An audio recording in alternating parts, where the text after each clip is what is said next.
Hello everyone, it's Seth, probably better known as Saffron Olive, and it's time for another edition of Against the Odds. So today, we are heading to Modern for Werewolves. That's right, after weeks of coming in second place, Werewolves broke through on our Against the Odds poll, actually crushed it. It won by 10 percentage points over Donate and Legacy, and Mirror Incubator in Modern.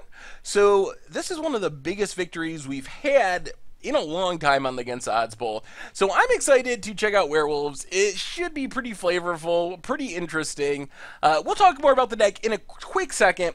Just a reminder, if you like Against the Odds, if you enjoy Werewolves, take a minute, like the video, subscribe to the channel, leave a comment. It's all really helpful in supporting the site. So I just wanted to give you a quick reminder of that. Anyway, let's jump into Werewolves. So Werewolves feel a little weird on Against the Odds. So a lot of times on Against the Odds, we're playing decks that have some crazy combo or synergy that we're trying to assemble. So we spend a lot of games losing while we're trying to find this certain combo, and then when we pull off the combo, it's going to be really crazy and be one awesome turn, like when we win with I don't know, coalition victory. So we do a lot of losing, then we finally do something huge and flashy, and hopefully it makes all the losing worth it. So that's the most common form of Against the Odds. Werewolves is still against the odds, but in a different way. Werewolves just isn't especially playable in Modern, as far as we know, but it's not really a deck that you can build some crazy combo into, or you're not going to resolve a Great Aurora or a Coalition victory and have this one huge turn. So this one is more exploring the odds of Werewolves as a tribe and seeing if they have what it takes to compete in Modern. Hopefully it's fun and flavorful along the way, of course, but don't be expecting a Coalition victory or anything like that, because that's just not what Werewolves are about. Werewolves are fairly straightforward creatures. You flip them around, you beat for damage, and hopefully that's enough to win some games. The biggest thing with Werewolves is we are essentially an aggro deck, but we're a really high variance aggro deck. So Werewolves, by their nature, by their design as flip cards, are relatively bad for the most part on their front half, and maybe bad is the wrong term, but underpowered compared to their mana cost on their front half. But then if you flip them around, they're really good for their mana cost. So you have a lot of variance as to what half of your werewolf you have at a specific time. Some of the best examples of this are Reckless Waif and Wolfbitten Captain. So if we're going to be an aggro deck, we need our 1-drops. Reckless Waif is a 1/1 for 1. Worse than a Raging Goblin. It is just really bad. Except if you flip it around, you got a 3/2 for 1, which is actually super powerful and way above the curve. So that's kind of the story of Werewolves, all wrapped up into one card. Wolfbitten Captive, another 1/1 for 1. It does get in some damage because we can threaten to pump it, so it's good at getting in 1 damage here or there. If it flips around, it can get pretty huge. It's a 2/2, and you can pay 4 to pump it into a 6/6, so it can do a lot of damage pretty quickly. Duskwatch is one of the few werewolves that is passable on its front side. I don't want to say it's good. Like, as a 2/2 for 2, with some upside, that doesn't really stand out as a Modern playable. The upside isn't Dark Confidant, Snapcaster level upside, but it's still pretty powerful, and it's important to our deck because it is essentially our only source of card advantage. So in the late game, when we're playing off the top, we can activate this a couple times per turn, find some more werewolves, hopefully use those to take over the game.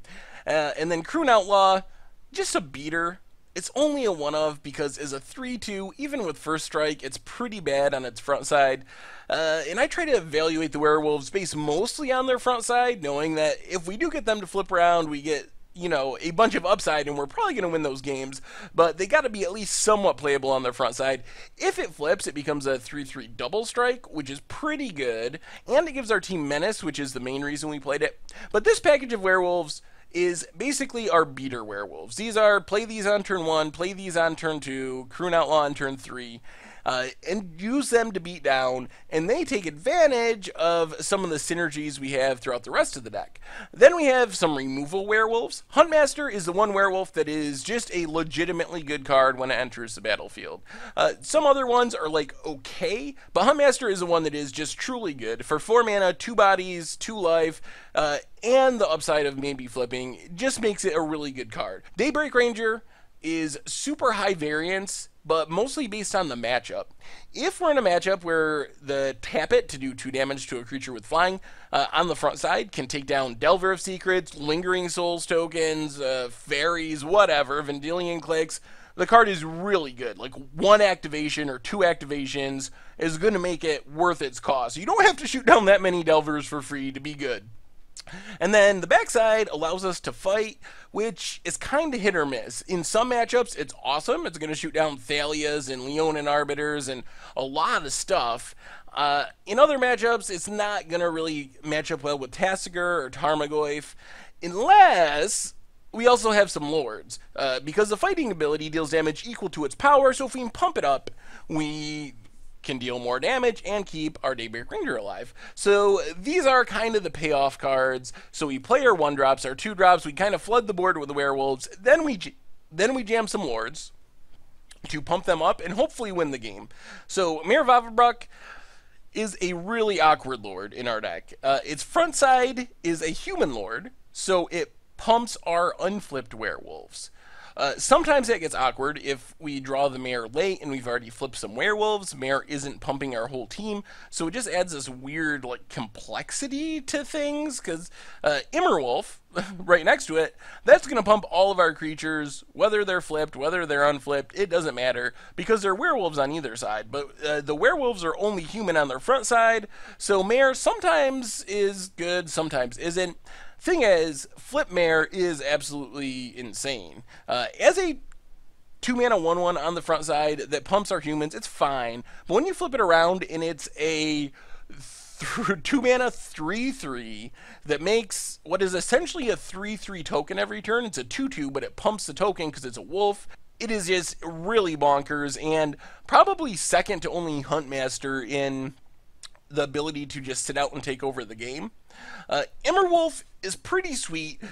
Our werewolves in general don't want to transform. The one exception is Huntmaster of the Fells. Huntmaster of the Fells really wants to flip back and forth, so Immerwolf is discounting Huntmaster for a minute, pure upside, pumps our entire team, has Intimidate, and it keeps our already transformed werewolves from transforming. We can transform from humans into werewolves, so get to the backside, but then they won't flip back, which is actually really powerful.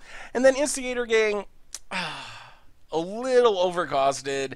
It does pump up our attacking creatures, like an Orcish Oriflame or whatever that is, and the backside is pretty bonkers. It's a 5/5 that gives every attacking creature we control +3/+0, and it has trample, so it can hit for 8 by itself, and it just makes our other creatures so big when they're attacking.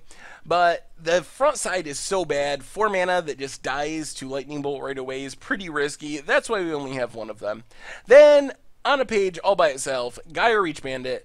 Gaia Reach Bandit is okay on its front side. As a 3/2 with haste, it's okay, but it's not great. It does benefit from werewolf synergies, so we can, if we got a couple lords, draw it off the top, kind of ball lightning in for 5 damage with haste. That's good.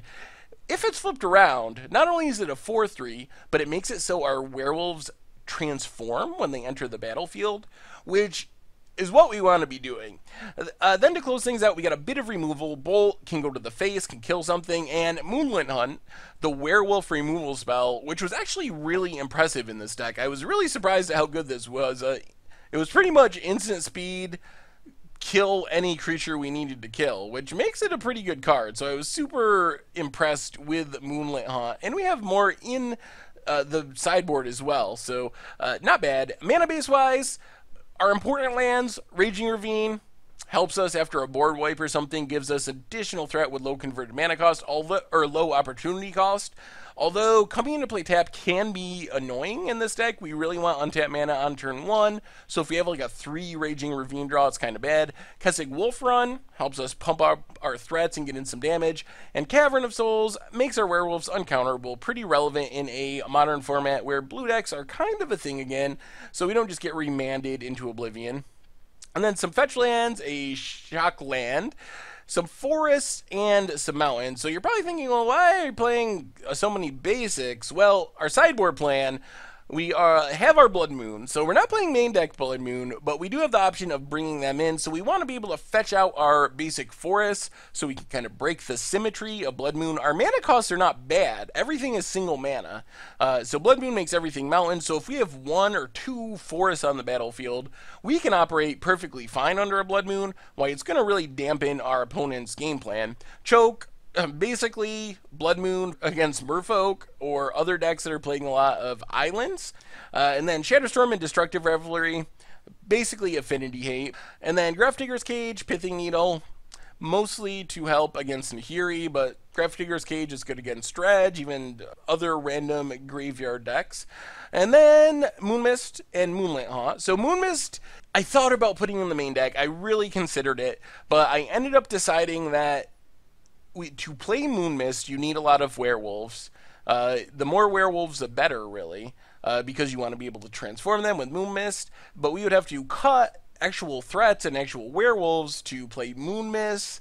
So I decided to leave it in the sideboard and kind of use it as a surprise thing. Plus, it can be a fog. It can get a pretty good blowout in combat. If our opponent's attacking with a bunch of stuff, we flip all of our werewolves and blunt our opponent's damage, but our wolves and werewolves still deal damage and just kind of wrath their board. So it's kind of for aggro creature mirrors. And then Moonlit Haunt, another just an extra removal spell.